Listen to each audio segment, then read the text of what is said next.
चलिए कुछ शॉर्टकट्स हैं जो हम लोग धीरे धीरे बात करते रहेंगे, बट उससे पहले जो बिल्कुल बेसिक शॉर्टकट्स हैं मैं उसके बारे में आपको बता देता हूँ। First, number 1, control N. Control N आपको प्रॉम्प्ट करता है न्यू डॉक्यूमेंट की तरफ। जैसा हमने अभी कंट्रोल एन जब प्रेस किया है तो अपने पास ये विंडो खुल रहा है। हम इसके बारे में डिटेल्स में बात करेंगे अगले क्लास में, बट अभी आपके पास ये जो विंडो खुल रहा है, आप आराम से, बिल्कुल आराम से इस विंडो को देख सकते हैं। और यहाँ पे बहुत सारे ऑप्शंस हैं। फिलहाल हम लोग कस्टम, ये जो अपने पास है, हम लोग इसे क्रिएट कर लेते हैं। आपने यहाँ पे देखा बाय डिफॉल्ट आपके पास वाइट आ गया, क्योंकि अभी आपने नोटिस किया होगा वहाँ पे बाय डिफॉल्ट कलर वाइट था। आप इसको चाहें तो दूसरे कलर्स में कन्वर्ट कर सकते हैं। कभी कभी डिज़ाइनर्स अपने अपने प्रेफरेंसेस के हिसाब से इस कलर को चेंज करते हैं, बट मोस्टली हम लोगों को इससे कोई प्रॉब्लम नहीं है कि यहाँ पे ये वाइट है।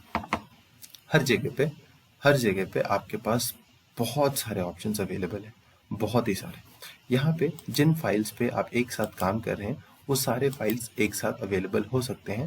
इस बात का ध्यान रखें कि अगर आपके सिस्टम में बहुत ज़्यादा कैपेसिटी नहीं है, कैपेसिटी से मेरा मतलब बहुत ज़्यादा रैम और हार्ड डिस्क में जगह नहीं है, तो आप बहुत ज़्यादा फाइल्स को एक साथ ऑपरेट ना करें, एक एक करके ही ऑपरेट करें। तो मैं अभी फ़िलहाल ये क्लोज़ कर रहा हूँ।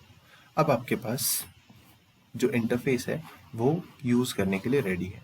ये जो पोर्शन है यहाँ पे आपको बता रहा है कि ये डॉक्यूमेंट, पर्टिकुलर डॉक्यूमेंट आपका कितना स्पेस ले रहा है, जितना इसके लिए असाइन किया गया है उससे वो कितना स्पेस ले रहा है। कंट्रोल 1 ये आपको चेक करने को बता रहा है कि एक्चुअल इमेज का साइज क्या है। आप यहाँ पे देख सकते हैं 100%। कंट्रोल 0 जब हम लोग करते हैं तो इससे पहले जिस परसेंटेज पे आपका ये था, इमेज था, हम लोग वापस यहाँ पे पहुँच जाएंगे। ये कुछ बातें थी जो मैं समझता हूँ कि काफ़ी ज़रूरी है अगर आप ये सीखना चाहते हैं फोटोशॉप और आप इसे कंफर्टेबली यूज़ करना चाहते हैं, तो ये सारे इन्फॉर्मेशन आपके पास होने चाहिए। बाकी हम लोग बहुत ज़्यादा डिटेल्स में हम लोग बात करेंगे एक एक टूल के बारे में, और आप सबके अंदर देख सकते हैं कि आपके सबके अंदर भी कुछ ना कुछ ऑप्शंस अवेलेबल हैं। आप सभी के बारे में, सभी टूल के अंदर में बहुत सारे ऑप्शंस अवेलेबल हैं। फोटोशॉप काफ़ी ज़्यादा डायनामिक एक एप्लीकेशन है। इस एप्लीकेशन में बहुत सारे ऑप्शंस आपको मिलेंगे, बहुत सारे ऑप्शंस आप यूज़ करना सीखेंगे, और बहुत सारे ऑप्शंस का मैं आपको बेसिक नॉलेज दूंगा, क्योंकि ये प्रैक्टिकली इम्पॉसिबल है कि मैं आपको हर चीज़ सिखा दूँ। क्योंकि जो प्रोफेशनल्स भी यूज़ करते हैं वो भी पर्टिकुलर कोई एक सेक्टर, कोई एक साइड, कोई एक डायरेक्शन को लेकर यूज़ करते हैं। सारे काम सभी लोग नहीं करते, क्योंकि एक तो काम की डिमांड होती है कि आप जिस काम में अच्छे हैं आपको उसकी डिमांड होगी आपके लिए, और जिस काम में आप अच्छे नहीं हैं आप जनरली उस काम को अवॉइड करेंगे।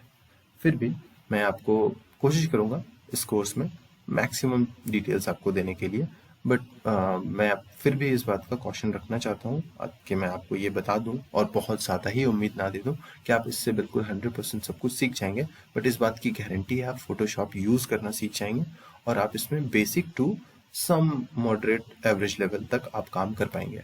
बाकी एडवांस लेवल के लिए आपको खुद से प्रैक्टिस चाहिए। आप इस क्लास को देखें, आप इस क्लास से सीखें, खुद से प्रैक्टिस करें और खुद से एक्सप्लोर करें कि क्या चीज़ें और करनी है, कैसे करनी है, वो मैं आपको बीच बीच में बताता रहूँगा। आप क्लासेस को देखते रहेंगे, आपको क्लासेस में सारे डिटेल्स मिलते रहेंगे। चलिए एक बार हम लोग समझते हैं फोटोशॉप का यूज़ किस लिए किया जाता है। आपने जैसे देखा मैंने इस इमेज को एडिट किया, इसके लिए भी किया जाता है, और ऐसा नहीं है कि ये इमेजेस तक लिमिटेड है। जब हम लोग पेन टूल के बारे में पढ़ेंगे तो आप देखेंगे कि हम लोग पेन टूल से भी बहुत सारा काम लेते हैं। पेन टूल काफ़ी ज़्यादा डायनेमिक है, हालांकि पेन टूल से रिलेटेड मैक्सिमम काम अब आज के समय में मैं बोल रहा हूँ कि पेन टूल से रिलेटेड मैक्सिमम काम जो है वो होता है इलस्ट्रेटर में। अब इलस्ट्रेटर में जब लोग काम कर ही सकते हैं तो वो यहाँ पे फोटोशॉप में काम क्यों करेंगे? बिल्कुल करेंगे, बिल्कुल करते भी हैं, क्योंकि फोटोशॉप अब जो बिल्कुल ज़्यादा फेमिलियर है फोटोशॉप से, अगर उसको वेक्टर इमेजेस पे यहाँ पे काम, वेक्टर इमेजेस उन इमेजेस को बोला जाता है जो काफ़ी ज़्यादा जूम होने के बाद भी, जैसे मैं आपको दिखाता हूँ, कंट्रोल टी करने के बाद ये ट्रांसफॉर्म हो सकता है। टूल है, कंट्रोल टी करने के बाद आप देख सकते हैं मेरे पास कितने सारे ऑप्शन है इसे ट्रांसफॉर्म करने के लिए। मैं इसकी साइज छोटी बड़ी अलग अलग तरह से मैं ट्रांसफॉर्म कर सकता हूँ। आप देखिए, सो ये ऑप्शंस मेरे पास में हैं, बट मैं इसे कितना भी जूम कर दूं ये इमेज पिक्सलेट नहीं होगा, ये इमेज फटेगा नहीं। अगर मेरे पास ये ऑप्शन हैं तो मैं इसे इस फीचर को या इस इमेज को मैं वेक्टर इमेज कहूँगा। ये जो अपना इमेज है मेरा, ये इमेज एक रास्टर इमेज है, क्योंकि एक पॉइंट ऑफ टाइम के बाद ये पिक्सलेट होने लगेगा और ये फटने लगेगा, जो कि वेक्टर के साथ में कभी केस नहीं आता। इसलिए ये क्या है, ये एक रास्टर इमेज है। तो फोटोशॉप जनरली जाना जाता है रास्टर इमेज के लिए, बट ऐसा नहीं है कि हम लोग वेक्टर पे काम नहीं कर सकते हैं। वेक्टर इमेजेस पे भी हम लोग वेक्टर डिजाइन्स पे हम लोग काम करते हैं। बहुत सारे यूसेज है। हम लोग फोटोज डिजाइन कर सकते हैं, बैनर्स बना सकते हैं, यहाँ पे बहुत बारीक एडिटिंग कर सकते हैं। बहुत बारीक से मेरा मतलब है बहुत डिटेल्ड इमेज एडिटिंग कर सकते हैं। मैं आपको एक छोटा सा डेमो देना चाहता हूँ। यहाँ पे सपोज मुझे यहाँ पे इस जगह से ये जो पर्टिकुलर एरिया है, मैं चाहता हूँ ये जो एरिया है, एक बार मैं आपको ये दिखाता हूँ। रेक्टेंगुलर टूल मैं चाहता हूँ, एक काम करते हैं हम लोग यहीं से एक बार अपना पॉलीगन से यूज करते हैं। मैं चाहता हूँ ये जो एरिया है यहाँ से ये जो, क्या आपको कोई चेंजेस दिख रहा है, ये चेंज इस तरह के काफी सारे चेंजेस, या फिर चलिए और मैं आपको यहाँ से वापस ले जाता हूँ अपने हिस्ट्री ऑप्शंस में को यूज करके। मैं बिल्कुल आपको इस इमेज को रेड इमेज तक मैं लेके जाता हूँ। अब आप देखिए, मैं सिंपली अपने क्लोन स्टैम्प टूल का एक सैंपल बन गया मेरे पास, ये बन गया मेरा सैंपल, और मैं इस चीज को इधर प्लांट कर रहा हूँ। आप देख पा रहे हैं यहाँ पे क्या हो रहा है, बिल्कुल जो मेरे पास ऑलरेडी है मैं उस चीज को यहाँ पे सैंपल कर रहा हूँ, मैं क्लोन कर रहा हूँ। आपके पास और भी बहुत सारे ऑप्शंस अवेलेबल होते हैं, जैसे ये हीलिंग टूल है। मैं चाहता हूँ, एक सेकंड पहले मैं वापस यहाँ पे चला जाऊँ। ओके, ये मेरे पास हीलिंग टूल है और यहाँ पे और भी सारे हीलिंग टूल्स हैं मेरे पास में, बट मैं स्पॉट हीलिंग टूल यूज करना चाहता हूँ।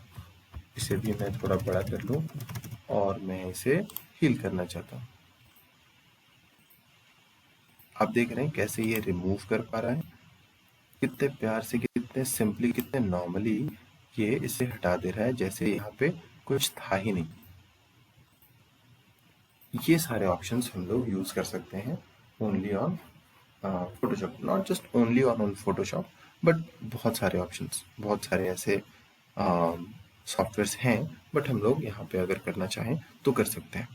इन सारे चीज़ों से मैं आपको रूबरू करवाऊंगा और धीरे धीरे हम लोग ये सारी चीज़ों को सीखेंगे।